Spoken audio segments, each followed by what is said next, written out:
life is fair andozvinzisa so atide kuguruma nyope unoziva kuti nyope dziri kuwandira kupi kungochani ngochani dzakawanda inyope hadzidi mahard labor hadzidi dzinoda soft life ndozvavanoda handidi kuguruma inini mungochani vana vangu anofanira kuziva kuti vakadzi vakasikirwa isusu varume no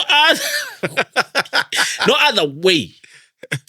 From the heart of Zimbabwe to the nations of the world, voices are rising. Stories of resilience, stories of vision, stories of purpose. Welcome to the Voice Amplified podcast, where Zimbabwean excellence is celebrated, leaders are empowered, and destinies are awakened. This is more than a podcast. This is a continental movement. Welcome once again to Pano pa the Voice Amplified podcast. As always. Tukona ma supporters, ma subscribers. Varikuya nazvo. Pamberi nekusupportana, guys. Pamberi nekusupportana. Very nice. We appreciate you. We're all Zimbabweans after all. Zvekutodaro. We're all Zimbabweans after all. If we don't support each other, pana not support us. So rambai makashinga. Rambai makashinga chisongo chakudhara chacho. Chero unoziva kuti vanhu vanga vakachivenga chisongo chiyaka. But unoziva kuti at one point chero wakachivenga seka chachapinda mubrain muzoti waizokuerekana wangochimba. From top indatoziva kuti hati yakunopera. Kwaiti rambai makashinga kuzoita imwe. I say the blade that I know what fatiri. That I know kubva kuti pane imwe yazonzi let us preach unity the gospel of peace. Yeah. Back in the day. Yeah. Tichamaona here mazuva aya zvakare mazuva. Never. Things have changed. Things have changed, eh? Things have changed, yeah. Yeah. It's important that we also adjust. Toona kuti we have to tofanira kufambirana nenguva. Yeah. Zvakakosha izvozvo. Very important. Talking about kufambirana nenguva. Fambirana nenguva, it's simply understanding pawave, handiti? Yeah, nyaya yekufambirana nenguva iyi, tikutaura nyaya yekufambirana nenguva. I've got a serious question. Yes. Kuti, all right. At what point of course tinoziva kuti a lot of us inherera. But kuti urambe uchidedza kunzi nherera, zvine pasino, is it a lifetime thing or pane pazvinoperera? No, nherera is I think anonzi nherera unotongoperera musi wawana chekuita mu life mako uri pasi pe-18. I think so. Ukawana in escape, because the title yekuti nherera is associated nekungoti wakafirwa nevabereki. Therefore, and you can't provide for yourself. Kana pakaitika anything ukatadza kuita anything. Zvakafanana kuti ukatadza kubhadhara mari yefees kuchikoro, ukatadza kuitawo konde panodiwa kuti uite konde ukatadza kucontribute. Kuti nherera. They attribute that to tuchinherera.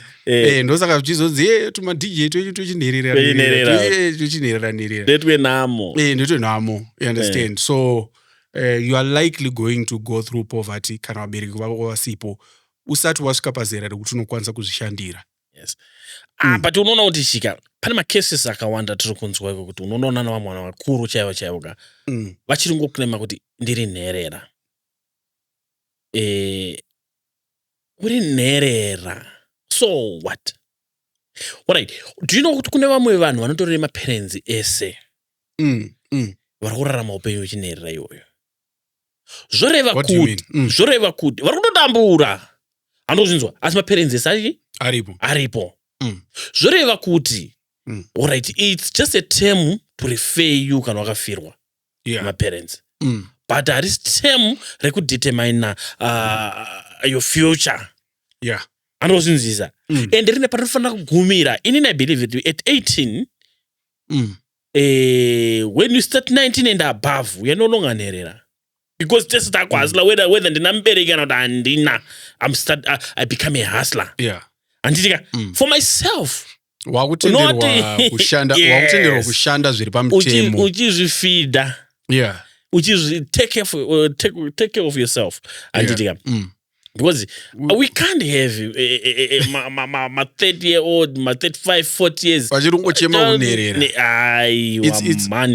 It's not azvigamuchiriki asi ndo chokwadi chiri kutoitika. We have them in our societies.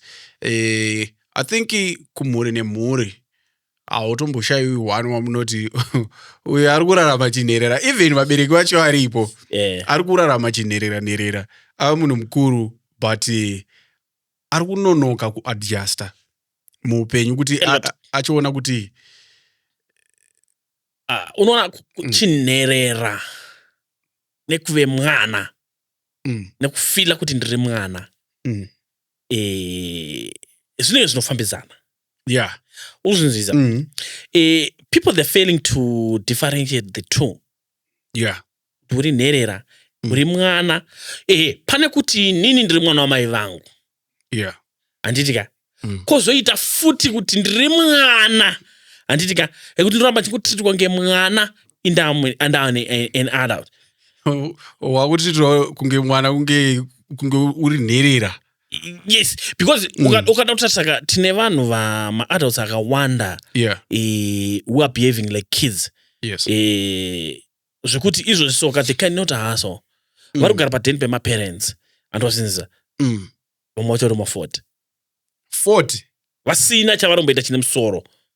They're still behaving like kids.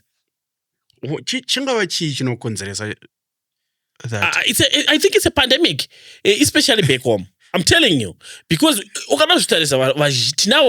have got a number of people varikurarama upenyu uyu vekuti vezera ravo vazhinji vakatobuda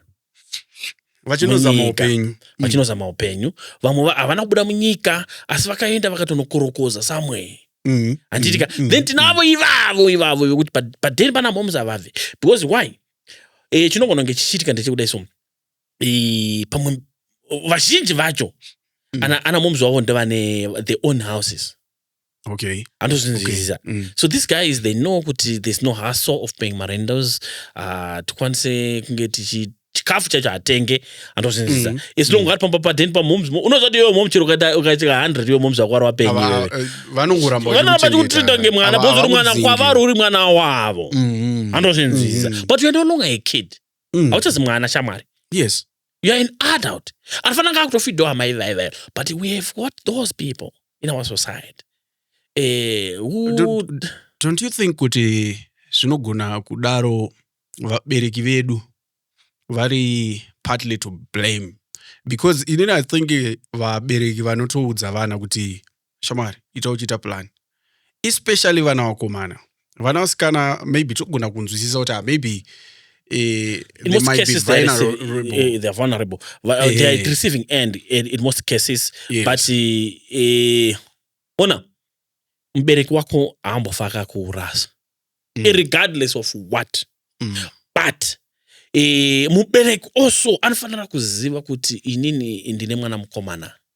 Anditika this guy is going to be a father one day. Akaramba panapa ari panapa ndichimuti mwana kudai ndichimutrita semwana mucheche kudai akazvara mwana wake unoyu achamuchengeta sei? How is he going to feed his family? Also as a man, at what age unofanira kutanga family? Apo vakuti tukamakuti ataka no inobata vakawanda inobata vakawanda but unoza under normal circumstances tine patinotarisira kuti as a man start a family. Andozvinzisa. Mazuva ano kune zvakawanda zviri kuitika. I don't want to lie to you. Andozvinzisa. Unoziva here kuti iwewe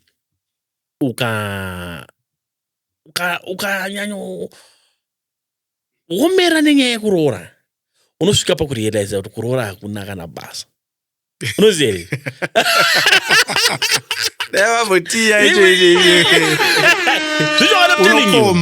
I'm telling you. Unokomba. All right. Inini I married.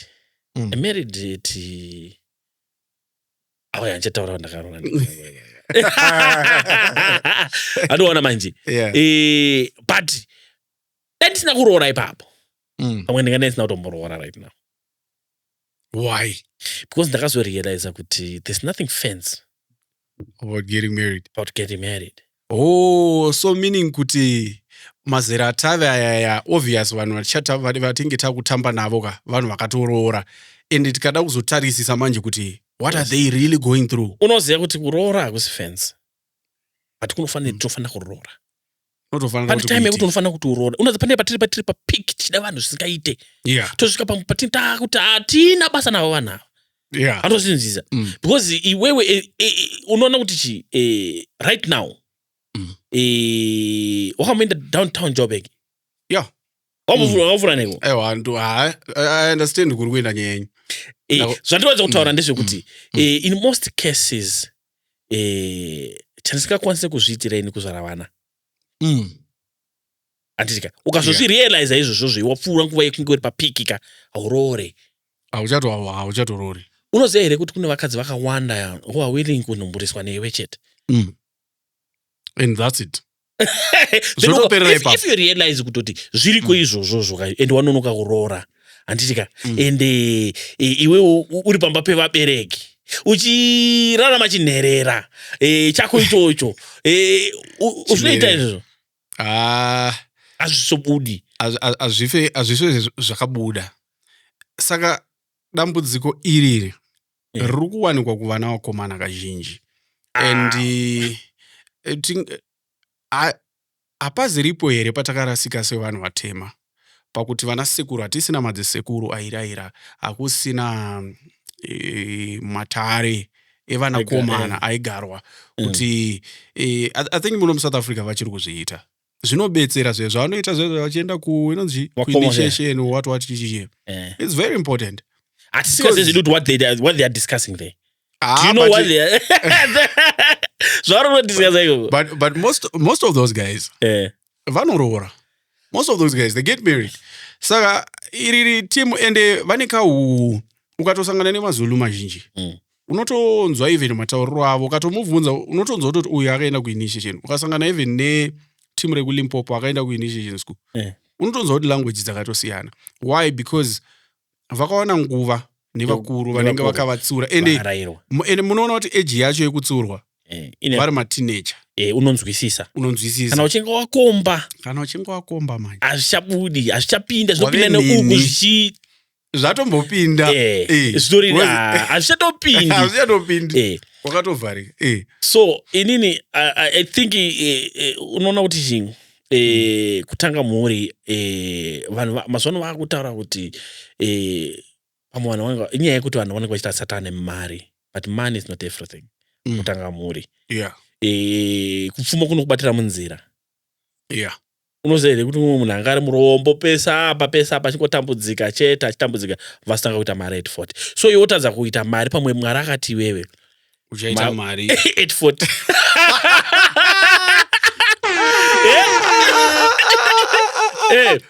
Andoona manje vakati uchaita 850. Ndizvona manje iwe unobva kuti handisi kuroora nekuda ndakamira kuti ndaita mari. No, kuroora nekuita mari two different things. Andozvinzisa. Vamwe vacho urikutadza kuita mari nekuda kwemadecisions ako ari poor. Andozvinzisa. Uri single kudaro. Yes. So unofanira kuve inini ndine vana vakomana chete. Anditika. Okay. Pavanosvika 20 ndinova driver out. Get ready. Ndaukosha Mwari. Kuronaka kunzo. Uri wega.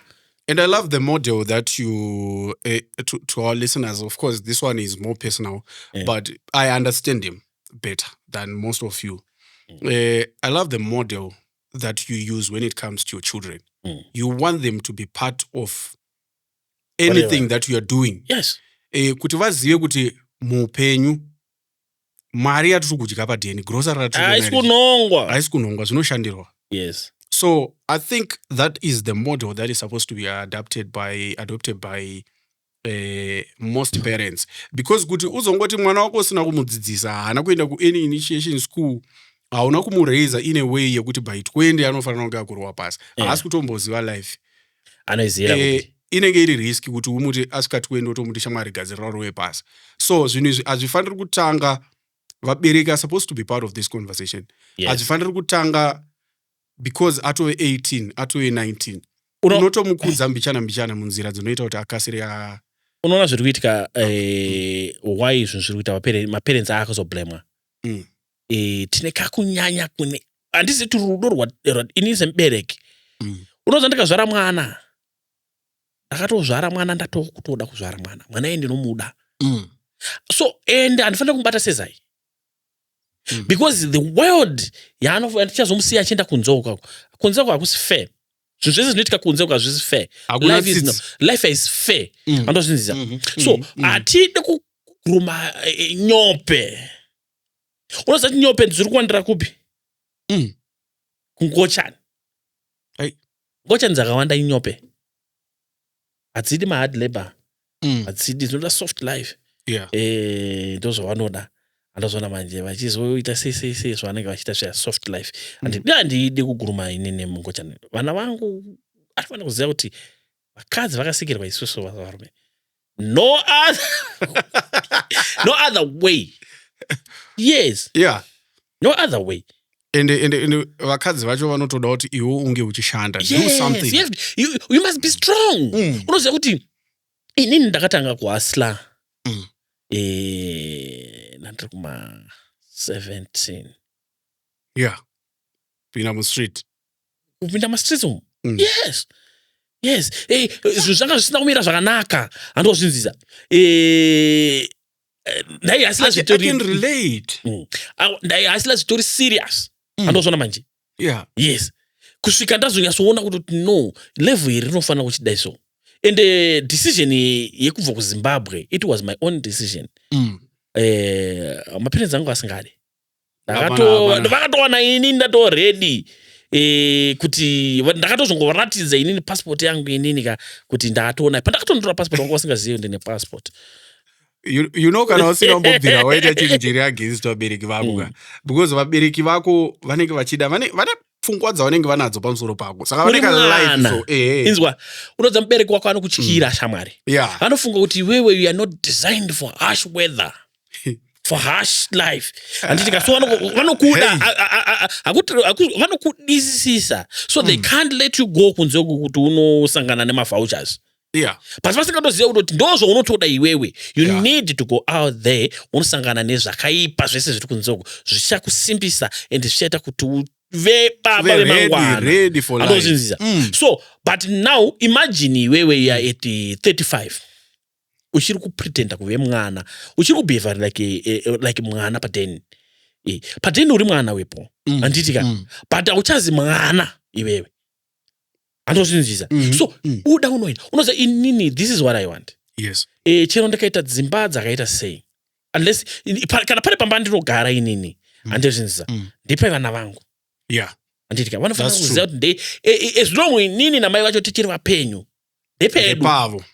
Isusu ndepedu isusu. Iye vanozokwanisa kwana ipapo kana maybe tisipo. Andozvinzisa. So inini okay. I don't encourage vana vangu kuti vanyanyo dokwaira nenyaya inheritance. Kunzi maparents edu ane chakati. No, ndezvangu inini mukadzi wangu because tisi kusenza. Yeah. Yes. Iwe ndakakuitisawo zvako buda uende unotanga kuhasla as a man.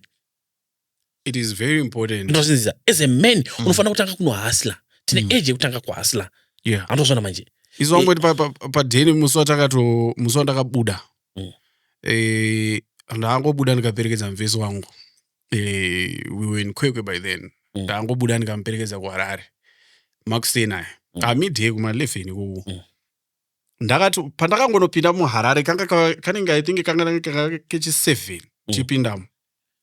Ndichingoona ndikati no man. Kwekwe is not life. It's not life. Yeah. Yes. Very same day. Ndakatodzokera ndakanotora secho padhini. Mchembero wakuti koafa ukweda sei. Mudhara ndo wakangoti. Siyarowe pasi. Yes. Kana zvikarooma anodzoka but siyarowe pasi. For now, let him go. And I think I'm the only child who did that. Yeah. And it was a big issue. Yes. But it shaped me. For sure. Namo notombonoiona.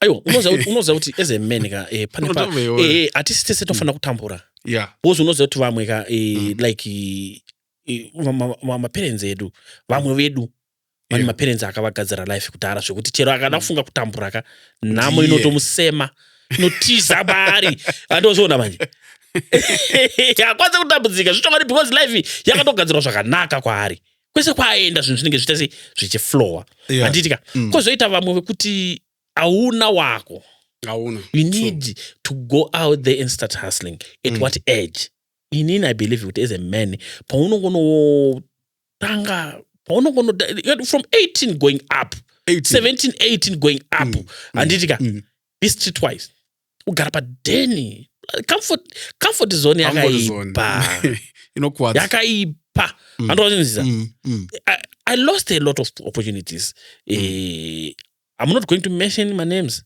but this is my own experience ndaiti ndikaenda ikoko handitika ndaibva ndave very comfortable zvezviya zvekutokanganwa kuti there's life outside this building andozvinziza the comfort was too much zvekuti ndaitofunga kutoti inini ndiri kutorarama zviupenyu hutori right tichiona TV uchiita sei antiuzona manje napo ndanga ndichirarama upenyu usina kana sende mukati zvinokupei entertainment you nothing zvakatondirobha imwe time yekuti ndanga ndatoda kutombo asla then I'll tell you this zvadaro manje ndakamboita zvebetting if haisi betting unoona inonzi mascratch gambling yae itori serious indakaita ine one day ndikava addicted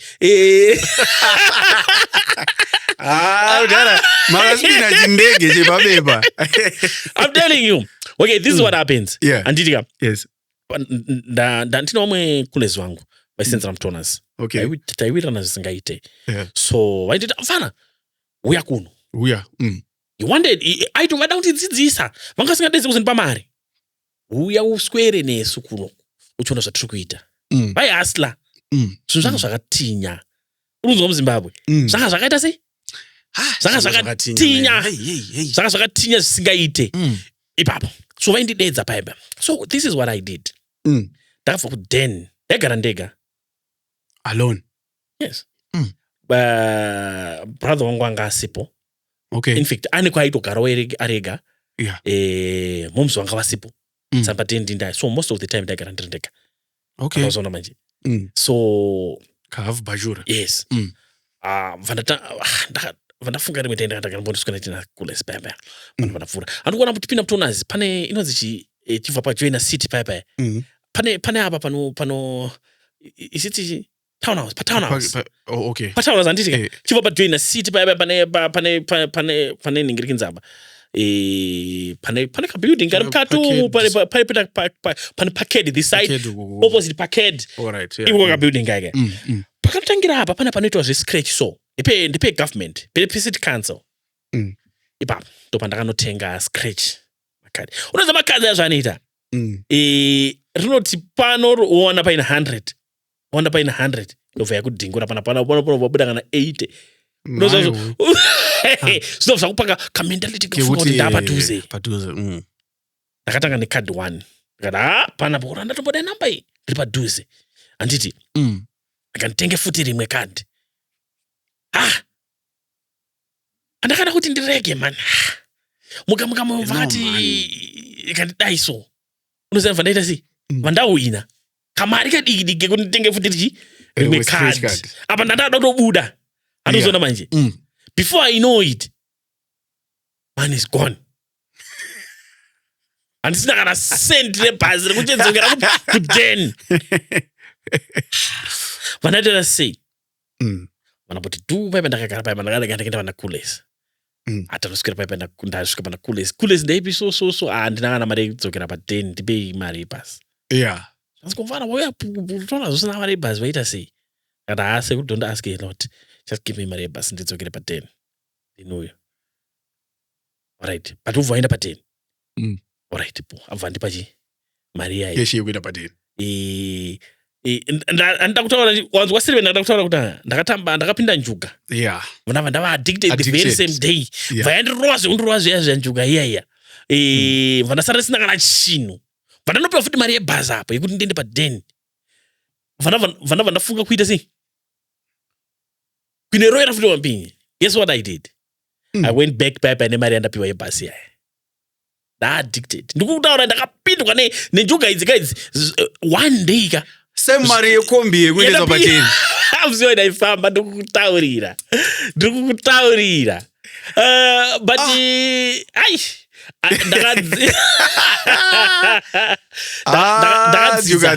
ndakadzidza chidzidzo muziwo. I learned a very good lesson. Muziwo. Lesson yandakadzidza ndeyekuti hakuna chinonzi soft life. Get rich quick aya atinoda aya kaya. Must come. Unonyura. Urubanzuriza. But like randakazoita manje. Ndapiwa mari yaya. Ndakaskuitengesa. Ndakacalculate yekuenda kumba. Vangu vandipa neka extra. Vandatenga neka extra keke. Rimwe ticket rekuscratcha. Anditika. Vanda wina. Mamune lucky mda. Andozona manje. Vanda wina. Vanda wina. Vandatengesa futi mari yaya. Ndakati. Saro unoona pazvaya ndisvitsa. Zvazva kunitorera mari yese manje ndina. Yes. Bijana. And for sure mari iyoyo ndakabva ndatozvipira ndikati amanaka mari iri kanditombo ikanda yese. Hey. Unoziya like randakazoita ndiri kudai so. Yeah. Ndakabeja mari yese iyaya. Vandasara vanda pamari iyoyo ndakawina mari yakandikwanisa kutengesera 1 card. Tora ndakazowina manje. Okay. Ndakatozowina. I can't remember how much was it but yanga yatowanda kudarika transport ne extra. Ndakatozopiwa iri check. Hey. Andozona manje. You get hooked. Ipapo unenge watowa addicted. Unoziva zvandakaita here ipapo. Ndakati ndichiwina ndichiningiridza ndichipiwa cheki kai. Ndandisina account. I never had an account kuZimbabwe. Zvanzi vakanipa check paipa. Ndakafanirwa nenjenja zimwe yakati serious. Vandafunga undoita sei vandatora check yava ndatombobuda manje. Isina mari. Vanazoti do. Sani ndikuenda kupine check iyi. So zvavanoita paipa vanokupa check unogona kuichinja futi kwavari ya. Andoona ivo kupa cash. Anditi. So unopiwa uku uvoenda futi apo pauri kuningiridza paipa. Kuti uite sei. Upiwa cash. Vandabuda paipa vandaenda kuna sekuru yava. Anditi. Ndinyatsofunga handina kuvataurira ndawina mari. Right. Anditi. Ndinyatsofunga undoita sei. Mama piwa cash ero. Ndandabata check. Mama kubata check. Ndandabata check. Inga ndakuudza ndapindwa nenjenja zimwe yakati serious. Ndandarowa nenjenja zimwe yakati serious. Because ndakafunduka futi ndawana mari. Because ukawina mari unyorwa check yanga yakatowanda. Andozinzisa. That was my first time yekuti ndikaita izvozvo ndotowina mari. But ndakati ndabuda paipa vandaenda pana sekuru ndakavika check yangu. Vandasogara vandati ndikati but indeed what was my plan? Ndandasina wina mari. Kwenda padheni. Ndachenda padheni sei. Unzwa? Ndachenda padheni sei. Ndandine nzara imwe ingatori serious. Because ndandisina mari. Ndaswera kutonazi. Ndakudzidziswa kuasila. Ndomadedza ndandakutanga kuda kudzidziswa kuasila nakulesi wangu. Andozona manje. Sandandaswera navo nchiona zvavari kuita nchiita sei. Owana manje. Sandakagara paya. Ndakambofunga kuti iyi mari iyi kai. Ndoita sei. Vandadzokera paya. Chida unovhunza paya kuti handina account ndoita sei. Ndopandakazopiwa idea nemumwe pana anga andipa svikanza no. Kana usina account unogona kunoichinja. Vanhu vanoichinja cheki yavo but vaizobata mari manje. Chinja paya kwanga zvanga zvine ningirikinzi zvanga zvainyudza. Vaibva vanditorera imwe mari. So ndakambofunga futi kuti nganditenge mamwe mwoyo wabva wauya vana vantaurira ndikati shamwari. Iwe wanga wato addicted ka iwe. Wambozoona here zvakazvaitika apa kuti wanganyura iwe. Wanganyura. Ndangoti ndikabuda I think ndikatoendapo ndichukazi yakakomba anga ndakachera. ndikasvipira pasi ndikati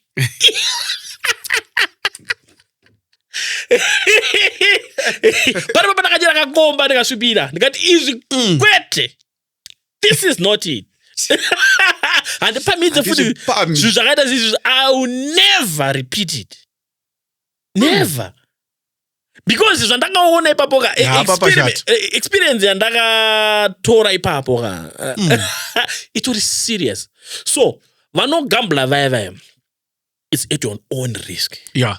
Zviri addictive, zviri very high, because paunoluzira pacho unoluza paunofunga kuti hapasi padiki pano paya pakakurisa, because vanhu ava havakuzive handozvona manje. So those things are designed for that, kuti zvikupe hope yekuti ndakusvika inini azvichitobuda chibanzi, before you know it kana unga une million ratopita sei ratopera usina chawambowana. Yeah, I once saw it man pacarnival sit up apa umwe security achitonditi uyu kukoza angari muzimba ona achitonditi ukuona chimudhara chirapo ichi vanotogara muhotel kana asitorina kuhotel ukwe kunorara anotorara mukasino, life yavo kugambura aitombowa nemba unotengesa zvese. Yes, kusvika aluza imba pamwe pacho unopedzera kana uine vana unovabheja vana ava nemukadzi zvese. Kuti torai vanhu ava kubheja vana aiwa, gambling haidzi right. So basically kune vanhu vari kugambula neupenyu. Yes. Which is not right. So inini ndiri kutaura kuti inini zvakakosha kuve amani unohasila kunze unombosa tiri kuzvitaura izvi kuti vanhu vazive kuti it's not easy to be a man out there. Handitika tine mahashi realities atinosangana nawo andozvona manje tofanira kutosangana nezvina, because those things shape us kuti tinge tiri for ramangwana redu andozvinzisa. So iwe ukagara uri padheni uchifunga kuti uri babies mama's baby. Yes, nonsense man, give us a break. Wanyanyoita sei iwe uri munhurume? Varume vano munorohwa poto vabviswa mazino ukoko. Ndovhodzoona kuti unojutua mari wombofamba netsoka wotombo. Andozvona manje. I know we are not encouraging violence. Tikutaura kuti isusu upenyu unokurova nezvibhakera.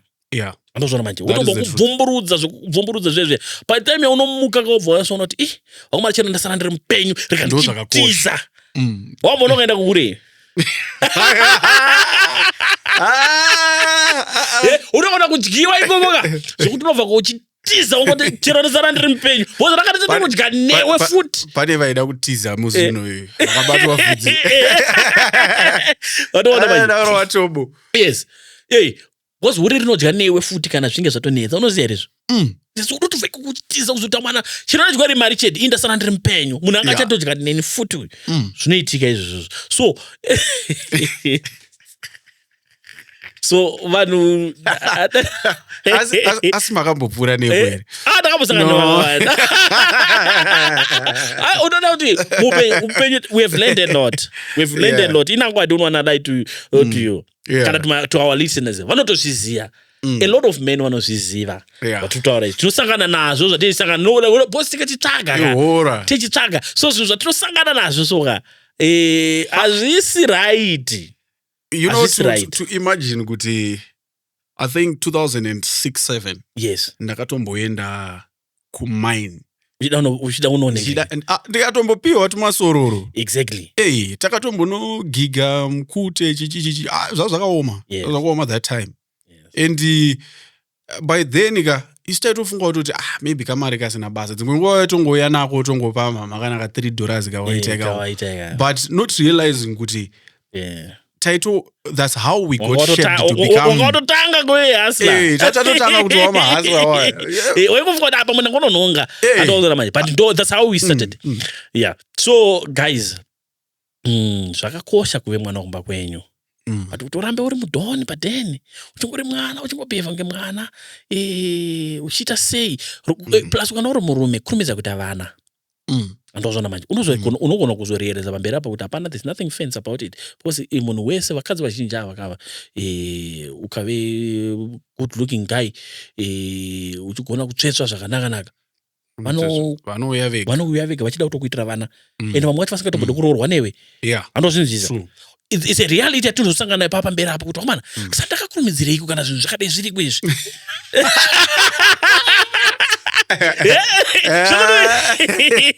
atoona but iwe unofunga chandinoroorera inchini sofunga kokana chiroora iyo ichiizvo zvizvo unoroora kuti uitirwe vana itu vana nei chimwe chii chimwe chaunoroorera izvozvo apana ndikada kuza zvakafladha uko ukabuda unoziva kuti chiwe vana necompanionship basically uri mumba mako ndomo unofunga kuti hazvina kufladha go outside unoona kuti iwe zvaishamisira kudhara ezvinoizvi hazvichashamisira because kana unoona kuti hazvichashamisira wakambona mafambira ndi vakadzi vanoda kufamba vachitokuratidza monotaurira kuti iwe back then kuona kumbori mukadzi zvakanga zvakakosha sei zvaira wakamboriona here iwe zvaira ini ndoziva kuti ini pandakadzamara kubva kuZimbabwe kuriona gumbo remukadzika zvakanga zvezvinhu zvaindirovesa nehana pandakazotosvika kuno iwe then watoona kuti hazvichashamisa hazvichashamisa izvozvo andoona so a lot of things hazvichamake sense currently andozvinzisa so kuroora chaiko pamberi patiri kuenda maybe 10 years from now uchazoona kuti kutambisa mari wrong investment so unotozviona izvozvozvo because unofunga kuti unoroorera iweyo because ezvinezvi unoziva kuti vakadzi vane power rakawanda ungaroore mukadzi anouya achikutongayo padeni pako hazviiti kana uchikwanisa kuti udonitonga uyobvise mari kumba kwedu izvozvo woenda unonditisa zvaunoda unoona kana ozoona kuti zvinobude zvinosenza here kana chiri chibagi chinenge chakachokonyorwa malines ese kwasara zvimutsara 2 iyo ndoponzi chiuya uzotenga wotenga izvozvozvo unoziva kuti zvinokushuvisa sei zvinhu zvakaita seizvozvo andoona so ukarealiza zvinhu izvozvo because unoziva kuti zvizhinji zvadusa value so ukafunga izvo unoona kufunga kwatoita ikokoka unogona kutadzisa kuroora futi kuti one ukafunga kuti inini ndiri kunoroora munhu asiri virgin obva wafunga iwe kunyanganya kwaunoita handitika obva wafunga kuti munhu akanyanganywa sei kuyu kangani munhu nani sei andozoona manje obva waona kuti azviite nini ndofanira kungonyanganya kuti chita sei tichienda ezvinongwi ndawana munhu anokwanisa ndikasangana nemunhu anokwanisa kundipa vana kana ndichida zvevana plus varume vazhinji vachada vana mazvano ozona avachada vakuda independence atozona manje so there's a lot of things happening so stop kuve mwana this thing of entitlement yes stop kuve mwana inofanira kupera yes tosangana nereality kana tiri varume tinoda kuti varume vatange kuhasla at 18, 19, 20 going up anditika paunosvika pa 25 unofanira kunge watoone certificate rehustling andozvinzo unofanira kuva graduate mumadhiri ehustling patinosvika kuno wakutopolisa zvinhu yes unokuva kuzikanwa mastreets zvekudaro hapana munhu anenge achakutsotsa uchirowa chadonha checha chichingorova vanhu madhorobheni mugweru kachatekeshera chadonha vanhu vachirorowa chadonha recently ndakapodza ndarowa chadonha nevamwe vanhu I'm telling you kubi what is the story for another day iyo tinoda kuchitsokera because ndatofunga because kuna vanhu vakawanda vari kutorohwa style iroro anditika satida kutombo it's an awareness yatida kutombopa because zvakanyanya zvinhu izvozvo anyway this one was an interesting one I'm sure ichabata vanhu vakawanda because pane mubvunzo wamabvunza that's the most important question ndeipi nguva inofanira kuti mwana wemukomana ange achibva pamba achizvitangira upenyu hwake yes I think vamwe vedu mafollowers edu anditika vane better version about this because this inobata munhu wese andozona manje taona kwakawanda kwekuti tine varume vakawanda vari kutofela but they are good looking guys vekuti uyazona this guy ane potential yekuve a successful man out there but chari kuleka chii this guy kuda kunze mwana steri pateni mai vangu ndinovada zvisingaiteini but I can't stay with her the rest of my life yes ndofana kutoti ndizvozvo so unoziva kuti for your own information not even a single day randisingataure namai vangu pafoni not even a single day ndinotaura navo pafoni on daily basis not ka one ndinototaura navo nge ndinotogara tese panapa nge tutora nyaya vataura tuta nyaya panapa ndizvozvizva ndinotoafodera every day tichitaura kana zvoma 1 hour ndotika 1 makuseni masikati manheru tichitaura ndibva padheni ndichimuka ndovabvunza kuti momzi kuri sei ivo nogona kutotanga kundondifonera because isinawo routine yavatojaira andozvinzisa so kana uchitya kuve far away from with your mother nemaparents ako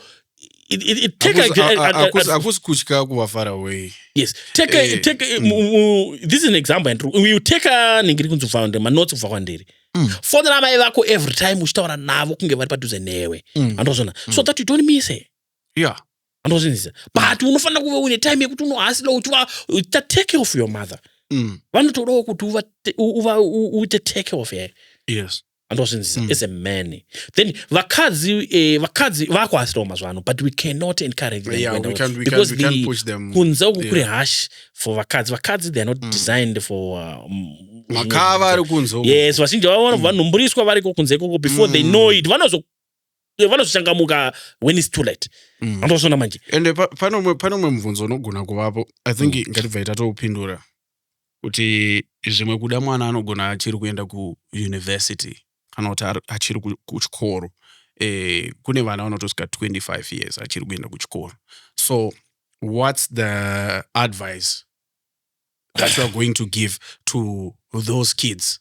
Right, unoona kuti ndine muzukuru wangu inini I can't remember tani makore mangani but I think ari kuma 20 anditika already akutohasila on his own but ari kuenda kuchikoro chinonzi kuhasila ka ndechekumhanya mumastreets chero chiri padeni pamaparents anditika but pinda muwarrior mode iwewe uri murwi wehondo yeupenyu yekunzi murume the fact yekuti wakazvara kuti uri murume uyaiwarrior utori munyama yoyo anoona manje anoona so muzukuru wangu ari kutohasila akutoziva kuti kunowanikwa chakati uku achitotengesera kuno vanochida uku anoona but still atori pauniversity anditika kana achinge abva ipapo anouya padheni ari padheni haagari padheni anogara chete padheni anenge achinonga achiita sei achinonga sei sekuru ndinekamari kangu kadiki ndoita sei ndokupa iwo here mundiwedzere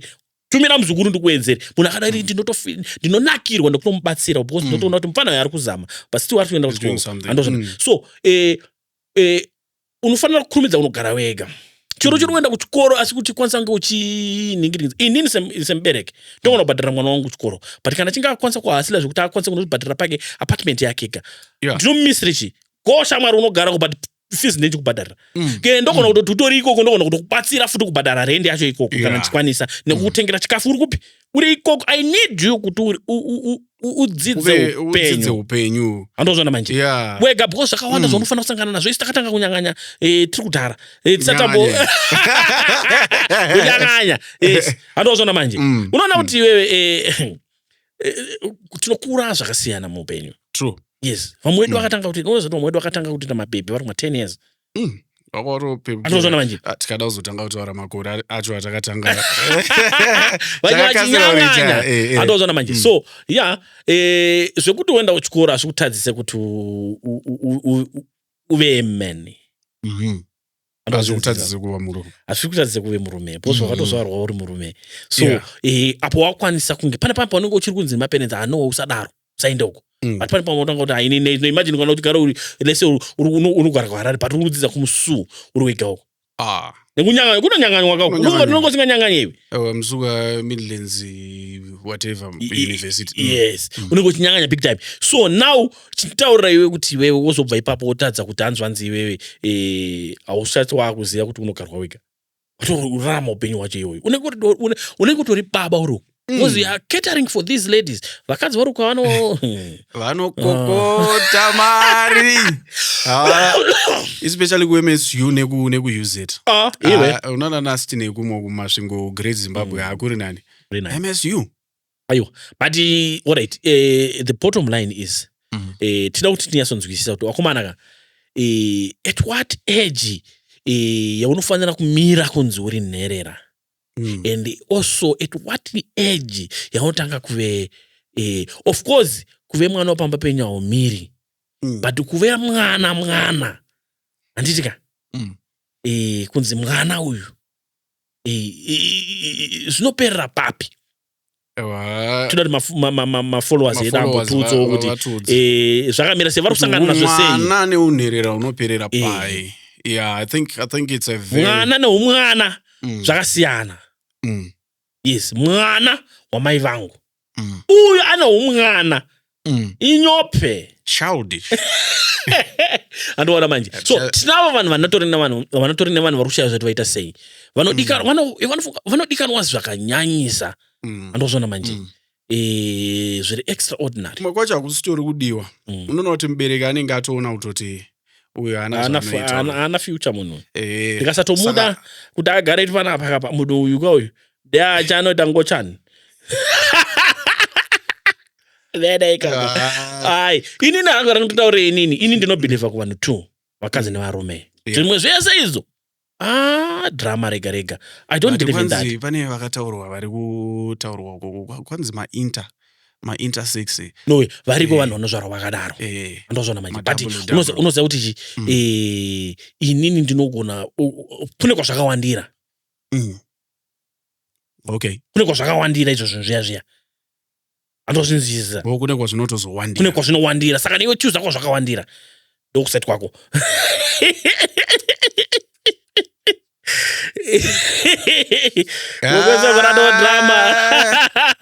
ndinokuona matira kuti hey no that one is natural kuno vari kuzvarwa vakadaro andozvona manje vangani man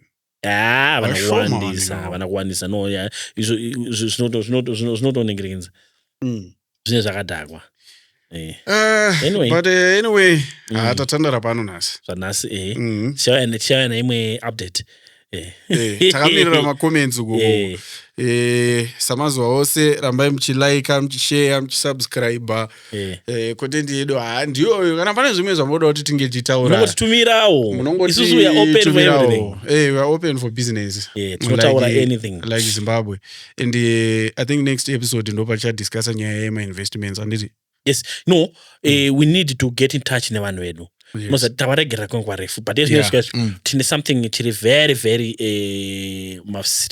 very serious ideas that are at play tida kuti tiwaonese vanhu kuti zvakamira sei so vanenge vari interested tichava pamanumbers now we are very much serious we need to take nezvakaitika izvi it's a wake up call yes but anyway yes tatenda from the Voice Simplified podcast yes